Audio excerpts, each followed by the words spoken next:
Ang dami sa atin naniligaw. Pero hindi ko kayang iwanan yan. Yun!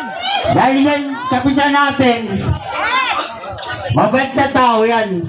Kaibigan, kumpare. Kaya, hindi ko kayang iwan yan. Tildan go, Aspart! Maraming salamat po sa nagtiwala niyo sa amin. Peace! Kaya po sa darating na Lunes, sana po, matulungan niyo po kami.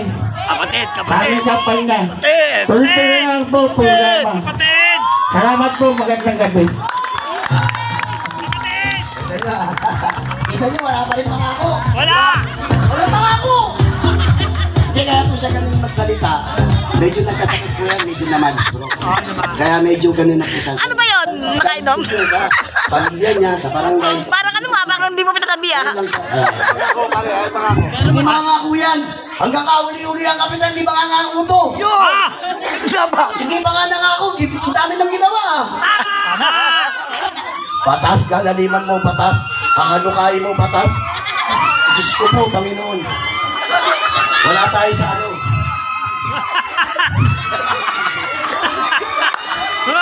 Magandang gabi mo sa inyo. Di wala rin mga kalugar ko eh. Salamat yun. Salamat ha. Nagtipis kayo sa amin, maraming salamat. Eh dito naman na marinig nyo puro katotohanan. Walang bulahan dito. Yan! Hindi ako pumapayag. Sinasabi ko na.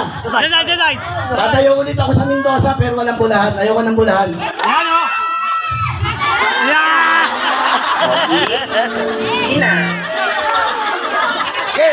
Meron pa ba magsasalita? Ano pa?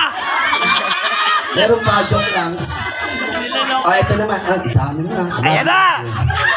Eto magsasalita naman na to. Ayan na pare! Eto may dugo. May dugo na talaga. Eh hindi mo pa tinatawag, dumarating na. Anak ni Robocop! Pare, anak ni Robocop!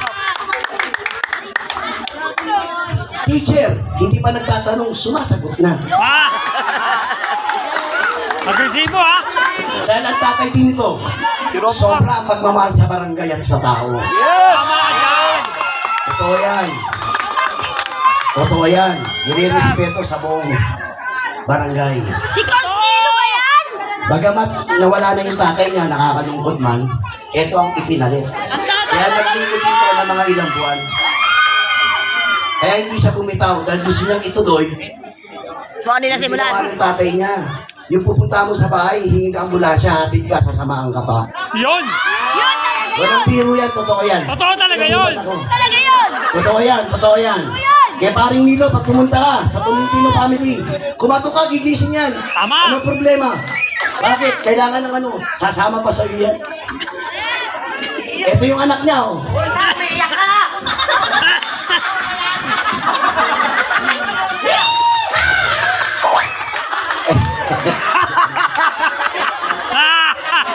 Si Kimboy! Tolentino! Grabe naman yung pagpapakilala nyo.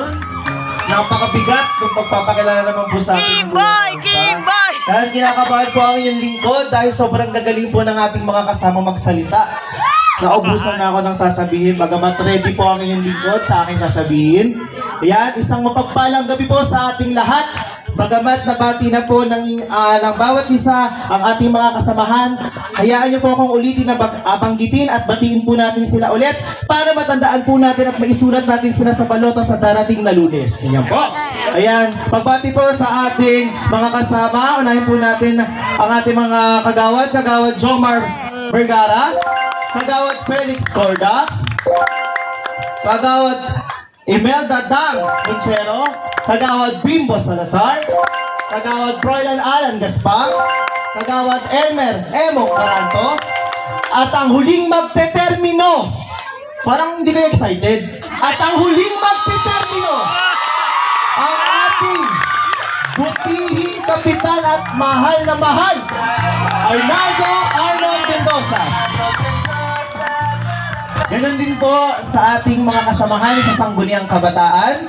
Binabati din po natin ang Sangguniang Kabataan SK Kagawad John Paula Damaso, SK Kagawad Jimwell Tisoy Nacandaso, SK Kagawad Joby May Ulubia, SK Kagawad Kevin Gab Bustamante, SK Kagawad Kyle Taylor, SK Kagawad Justin Rose Nunez, SK Kagawad Jomar Balesa, at ang ating SK Chairman JR De Manuel.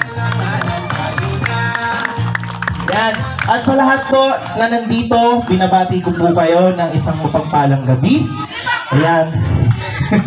Ayan, unang-unang po, nagpapasalamat po ang inyong lingkod o ang aming team sapagkat kami po ay nabigyan nyo ng pagkakataon na makadaupang palad po ngayong gabi. Ayan, palakpakan nyo naman po ang inyong mga sarili. Ayan. Balita ko po kasi hindi daw po ako kilala. So, ako po ay magpapakilala po muna. Ako po, si Kimboy Kim Tolentino. Anak po ako ni Lolita Tolentino. At ang 12 taong nagserbisyo sa ating barangay, ang aking mahal na papa, Nilo Tolentino. Ayan. Maraming salamat po. Yan, alam ko na dito lang siya, ginagabayan po tayo at maraming salamat sa pagpapalakpak po sa ninyo sa kanya. Ayan, ang inyo pong lingkod ay nagtapos ng elementarya sa RJ Elementary School bilang manlalaro ng taon dahil ang inyong lingkod po ay isang aktibong manlalaro ng volleyball at ang inyong lingkod po ay nagtapos ng sekundarya sa Bulihan National High School at nagtapos ng kolehiyo sa Imus Computer College na may award sa kahusayan sa akademiko. Nawala tuloy ako sa line 2 eh.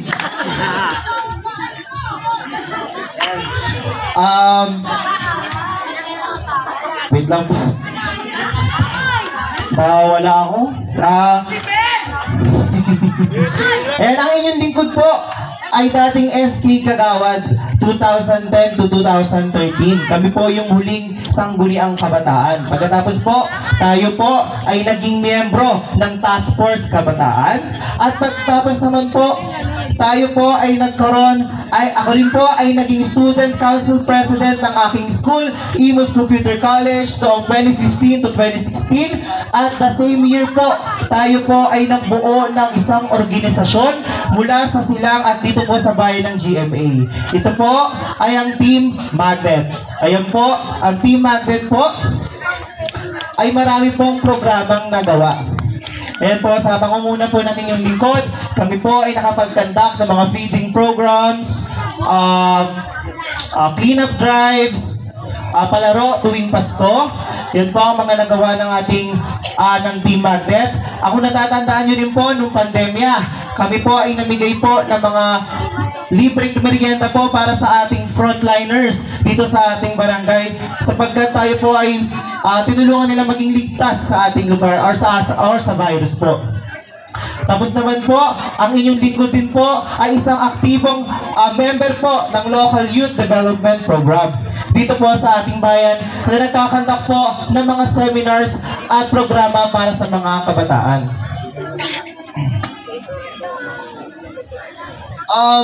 Gusto ko lang po sana mag-story time sa mga hindi po nakakaalam.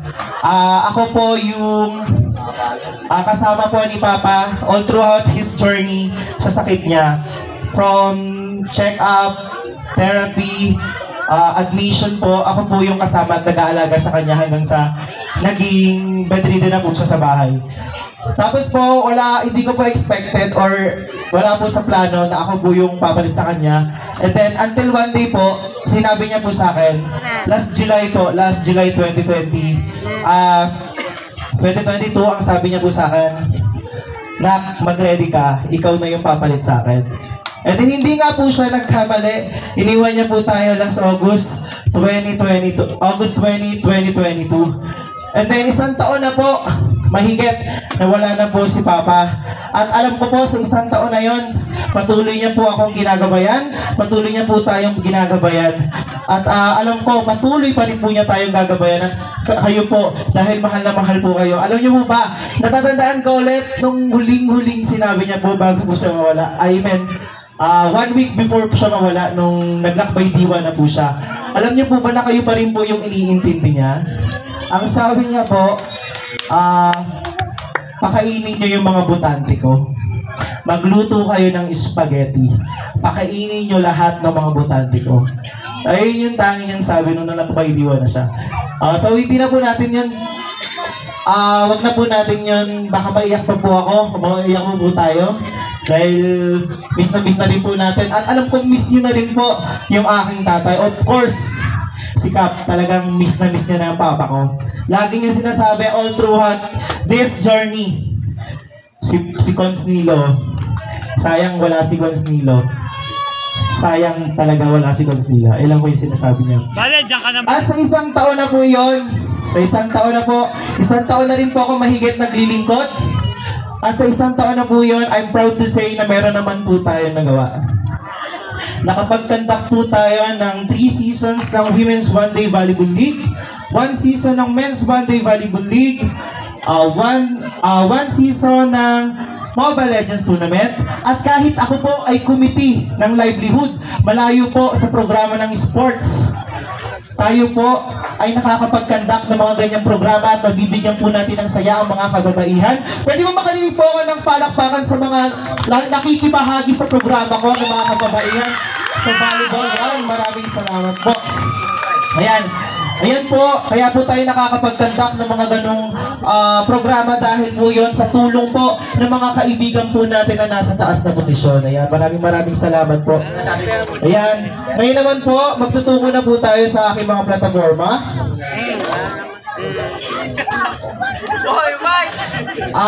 Ngayon po, ako po ay humaharap sa inyo ng buong puso. Inaalay ang aking sarili dedikasyon sa pagsaservisyo, bitbit ang plataforma para sa ikagaganda at kauunlad ng barangay.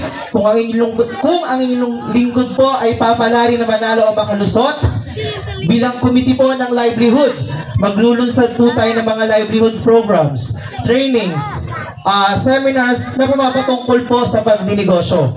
Ang priority po natin ay yung mga pang long term na po. Kasi po, yung mga nakaraan po, magpapatraining po tayo ng seminar, and then after a month, hindi rin po nagiging consistent yung proyekto natin.